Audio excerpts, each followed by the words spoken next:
मैंने अभी अभी ट्रेडिंग व्यू पर एक ब्रांड न्यू इंडिकेटर फाइंड किया है जो basically traditional stochastic RSI indicator का इम्प्रूव्ड वर्जन है। इस वीडियो में हम डिटेल में एक्सप्लोर करेंगे कि ये इंडिकेटर क्या है, कैसे काम करता है और साथ ही इसे दूसरे टेक्निकल इंडिकेटर्स के साथ कंबाइन करके एक सुपर प्रॉफिटेबल ट्रेडिंग स्ट्रैटेजी कैसे बनाई जा सकती है। अगर आपको ये वीडियो हेल्पफुल लगे तो लाइक करना मत भूलिए। चलिए शुरू करते हैं। जिस इंडिकेटर की हम बात कर रहे हैं उसका नाम है स्टोकेस्टिक मोमेंटम इंडेक्स SMI। इसे चार्ट पर ऐड करने के लिए हम इंडिकेटर सर्च टैब ओपन करेंगे, वहां स्टोकेस्टिक मोमेंटम इंडेक्स टाइप करेंगे और फिर इस ट्रेडिंग व्यू यूजर द्वारा बनाया गया इंडिकेटर सिलेक्ट करेंगे। अब जब हमने इस इंडिकेटर को चार्ट पर ऐड कर लिया है तो चलिए सेटिंग्स एडजस्ट करके इसकी विजिबिलिटी बेहतर करते हैं। ये इंडेक्स ट्रेडिशनल स्टोकेस्टिक ऑसिलेटर का एक वेरिएशन है। ये मेजर करता है कि current closing price trading range के मिड पॉइंट के कंपैरिजन में कहां सिचुएटेड है, जिसका एम होता है प्राइस में मोमेंटम चेंज आइडेंटिफाई करना। बाकी ऑसिलेटर्स की तरह ये इंडिकेटर भी ट्रेडर्स को पोटेंशियल ओवरबॉट और ओवरसोल्ड मार्केट कंडीशंस के बारे में इंपॉर्टेंट इंसाइट्स देता है। अब ये इंडिकेटर बहुत कम कंपोनेंट से बना हुआ है। चलिए इन्हें जल्दी से समझ लेते हैं। सबसे पहले ये जो ब्लैक लाइन आप यहां देख रहे हैं, इसे स्टोकेस्टिक ऑसिलेटर कहा जाता है। इसका मेन पर्पस ये आइडेंटिफाई करना है कि current price recent trading range के रिलेशन में कहां है। इसके बाद ये जो रेड लाइन है, ये बेसिकली एक एक्सपोनेंशियल मूविंग एवरेज है। जब हम स्टोकेस्टिक ऑसिलेटर को EMA के साथ कंपेयर करते हैं तो ये इंडिकेटर बुलिश और बेरिश मोमेंटम की शुरुआत आइडेंटिफाई कर पाता है, जो इन दोनों लाइंस के क्रॉसओवर्स पर बेस्ड होती हैं। अब बात करते हैं इन ग्रीन और रेड बैकग्राउंड फील्ड्स की।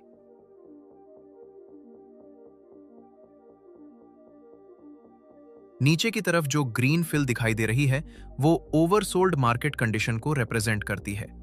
ये तब बनती है जब स्टोकेस्टिक ऑसिलेटर नीचे वाली ब्लू लाइन के नीचे चला जाता है। वहीं ऊपर की तरफ जो रेड फील्ड्स दिखाई देती हैं वो ओवरबॉट मार्केट कंडीशन को रिप्रेजेंट करती हैं। ये तब बनती हैं जब स्टोकेस्टिक ऑसिलेटर ऊपर वाली ब्लू लाइन के ऊपर चला जाता है। अब सवाल ये है कि ये ब्लू लाइंस आखिर हैं क्या? तो ये ब्लू लाइंस बेसिकली अपर और लोअर बैंड्स होती हैं। ये रीसेंट प्राइस रेंज की अपर और लोअर लिमिट्स को रिप्रेजेंट करती हैं। अपर ब्लू लाइन इस इंडिकेटर के स्केल पर 40 लेवल पर लोकेटेड होती है। लोअर ब्लू लाइन -40 लेवल पर लोकेटेड होती है। जैसा हमने आपको बताया था, जब भी स्टोकेस्टिक ऑसिलेटर इन लेवल्स के बाहर चला जाता है तो ये लाइंस हमें मार्केट के ओवरबॉट और ओवरसोल्ड कंडीशंस इंडिकेट करने में मदद करती है।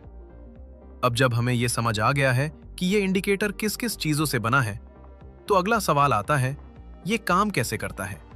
असल में ये काफी सिंपल है। जब मार्केट बुलिश ट्रेंड में होती है और स्टोकेस्टिक ऑसिलेटर यानी ये ब्लैक लाइन लोअर बैंड के नीचे चली जाती है, तो इसका मतलब होता है कि पहले से चल रही बुलिश मोमेंटम कमजोर हो रही है। ये हमें यह भी बताता है कि मार्केट में एक पुल बैक चल रहा है। ट्रेडर्स को इन पुल बैक्स पर ध्यान देना चाहिए क्योंकि ये अक्सर पोटेंशियल ट्रेड एंट्री एरियाज को रिप्रेजेंट करते हैं। दूसरी तरफ जब मार्केट बेरिश ट्रेंड में होती है और स्टोकेस्टिक ऑसिलेटर अपर बैंड के ऊपर चली जाती है, तो ये सिग्नल देता है कि पहले से मौजूद बेरिश मोमेंटम कमजोर पड़ रहा है। ये भी एक इंडिकेशन होता है कि मार्केट में पुल बैक चल रहा है। बेरिश ट्रेंड्स में ये पुल बैक्स भी बहुत इंपॉर्टेंट होते हैं क्योंकि ये भी पोटेंशियल ट्रेड एंट्री एरियाज को दिखाते हैं। अब सवाल ये है, हम इस इंडिकेटर का यूज करके ट्रेड्स कैसे ले सकते हैं? इस इंडिकेटर का यूज करके ट्रेड करने का तरीका कुछ ऐसा है। अब मान लो मार्केट बुलिश ट्रेंड में है, जैसे यहां एग्जांपल में दिख रहा है। सबसे पहले हम वेट करेंगे कि स्टोकेस्टिक ऑसिलेटर लोअर बैंड के नीचे चला जाए। ये बुलिश ट्रेंड के अंदर पुल बैक को इंडिकेट करता है। पुल बैक के बाद हमें चाहिए कि स्टोकेस्टिक ऑसिलेटर वापस लोअर बैंड के ऊपर आए और इस रेड EMA के ऊपर क्रॉस करे। ये क्रॉसओवर बताता है कि पुल बैक खत्म हो चुका है और बुलिश ट्रेंड का कंटिन्यूएशन शुरू हो रहा है, और यहीं पर हम अपना ट्रेड एंटर करेंगे।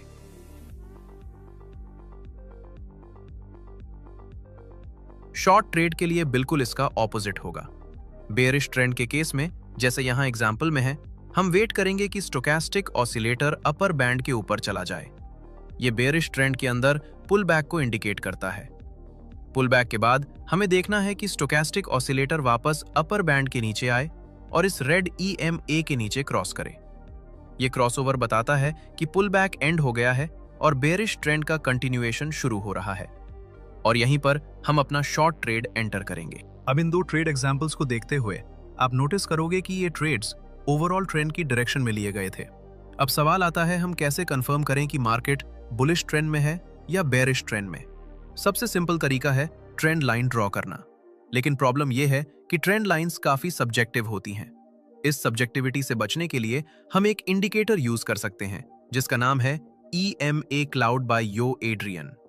इसे चार्ट पर ऐड करने के लिए हम इंडिकेटर सर्च टैब खोलेंगे और टाइप करेंगे EMA क्लाउड, फिर यो एड्रियन वाला EMA क्लाउड सिलेक्ट करेंगे। अब सेटिंग्स ओपन करेंगे, इनपुट्स टैब में जाकर फास्ट EMA लेंथ को चेंज करके 50 कर देंगे और स्लो EMA लेंथ को चेंज करके 200 कर देंगे।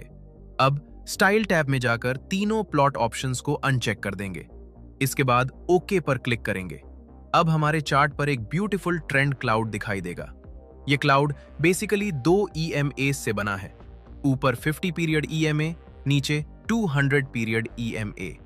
इन दोनों EMAs के बीच का एरिया ग्रीन कलर से फिल होता है जब 50 EMA 200 EMA के ऊपर होता है, जो बुलिश ट्रेंड को इंडिकेट करता है, और रेड कलर से फिल होता है जब 50 EMA 200 EMA के नीचे होता है, जो बेरिश ट्रेंड को सिग्नल करता है। इस विजुअलाइजेशन की मदद से हमें इंडिविजुअल EMAs देखने की जरूरत नहीं पड़ती और आसानी से पता चल जाता है कि मार्केट बुलिश फेज में है या बेरिश फेज में। अब इस कंबाइंड इंडिकेटर स्ट्रैटेजी को यूज करके ट्रेड करने का तरीका देखते हैं। सबसे पहले हमें मार्केट का बुलिश ट्रेंड में होना जरूरी है। इसे कंफर्म करने के लिए EMA क्लाउड ग्रीन कलर में होना चाहिए और प्राइस EMA क्लाउड के ऊपर ट्रेड कर रही हो। ये क्लियरली बुलिश ट्रेंड को इंडिकेट करता है। सेकंड स्टेप में हमें इसी बुलिश ट्रेंड के अंदर एक पुल बैक चाहिए। इसे कंफर्म करने के लिए हम स्टोकेस्टिक मोमेंटम इंडेक्स पर ध्यान देंगे। हम वेट करेंगे कि स्टोकेस्टिक ऑसिलेटर लोअर बैंड के नीचे चला जाए। ये दिखाता है कि बुलिश ट्रेंड के अंदर पुल बैक चल रहा है। थर्ड स्टेप में पुल बैक के दौरान प्राइस को EMA क्लाउड टच करना चाहिए, लेकिन ब्रेक करके और क्लोज करके नीचे नहीं जाना चाहिए। अगर पुल बैक होता है लेकिन प्राइस EMA क्लाउड को टच ही नहीं करती तो उस सेटअप को स्किप कर देंगे, और अगर प्राइस EMA क्लाउड के नीचे ब्रेक और क्लोज कर देती है तो भी उस सेटअप को स्किप करेंगे। अब नेक्स्ट स्टेप में पुल बैक के बाद हमें चाहिए कि स्टोकेस्टिक ऑसिलेटर रेड EMA के ऊपर क्रॉस करे और ये क्रॉसओवर लोअर बैंड के ऊपर होना चाहिए। अगर क्रॉसओवर लोअर बैंड के नीचे होता है तो वो सेटअप इनवैलिड हो जाता है। बस इसी तरह हम high probability long trades identify करते हैं। लास्ट बट नॉट लीस्ट, हमें यह भी इंश्योर करना है कि क्रॉसओवर कैंडल एक बुलिश या ग्रीन कैंडल हो, जैसे यहां दिखाई दे रही है। अगर क्रॉसओवर किसी बेरिश या रेड कैंडल पर होता है तो हमें उस सेटअप को स्किप करना होगा। इस कैंडल पर हमारी सारी एंट्री कंडीशंस मीट हो चुकी हैं, इसलिए हम यहां एक लॉन्ग ट्रेड एंटर करेंगे। स्टॉप लॉस को सबसे रीसेंट स्विंग लो के नीचे सेट करेंगे और टेक प्रॉफिट को अपने रिस्क का 2.5 टाइम्स सेट करेंगे। फिर हम ट्रेड को रन करने देंगे और प्राइस हमारा टेक प्रॉफिट हिट कर देता है। अब शॉर्ट ट्रेड्स के लिए हम सारी कंडीशंस को रिवर्स कर देंगे। सबसे पहले हमें मार्केट का बेरिश ट्रेंड में होना जरूरी है। इसे कंफर्म करने के लिए EMA क्लाउड रेड कलर में होना चाहिए और प्राइस EMA क्लाउड के नीचे ट्रेड कर रही हो। ये क्लियरली बेरिश ट्रेंड इंडिकेट करता है। सेकंड, हमें इसी बेरिश ट्रेंड के अंदर एक पुल बैक चाहिए। इसे कंफर्म करने के लिए हम स्टोकेस्टिक मोमेंटम इंडेक्स पर ध्यान देंगे।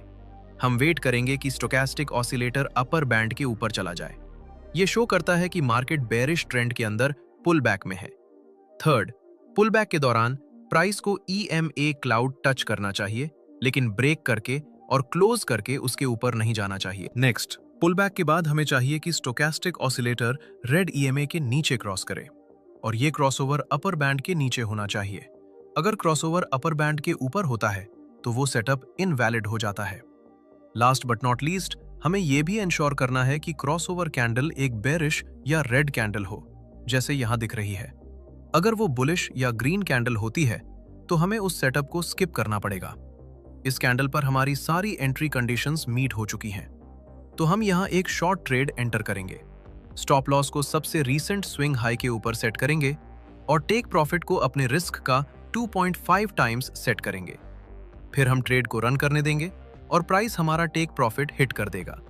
जैसा कि आप देख सकते हैं, stochastic momentum index indicator momentum और प्राइस के कोर प्रिंसिपल्स को कंबाइन करता है, जिससे ट्रेडर्स को मार्केट की रियल हार्ट बीट समझने में मदद मिलती है। एसएमआई इंडिकेटर को यूज करना सिर्फ ओवरबॉट या ओवरसोल्ड कंडीशंस पहचानने के बारे में नहीं है। ये मार्केट की पोटेंशियल फ्यूचर डायरेक्शन के बारे में इंसाइट देता है, जिससे हम रिएक्टिव नहीं बल्कि प्रोएक्टिव डिसीजन मेकिंग कर पाते हैं। बस यही था आज की वीडियो में। अगर आपको इसमें वैल्यू मिली हो तो नीचे लाइक बटन जरूर हिट करें और चैनल को सब्सक्राइब करें ताकि आगे की वीडियोस मिस ना हो। Thanks for watching. See you next time.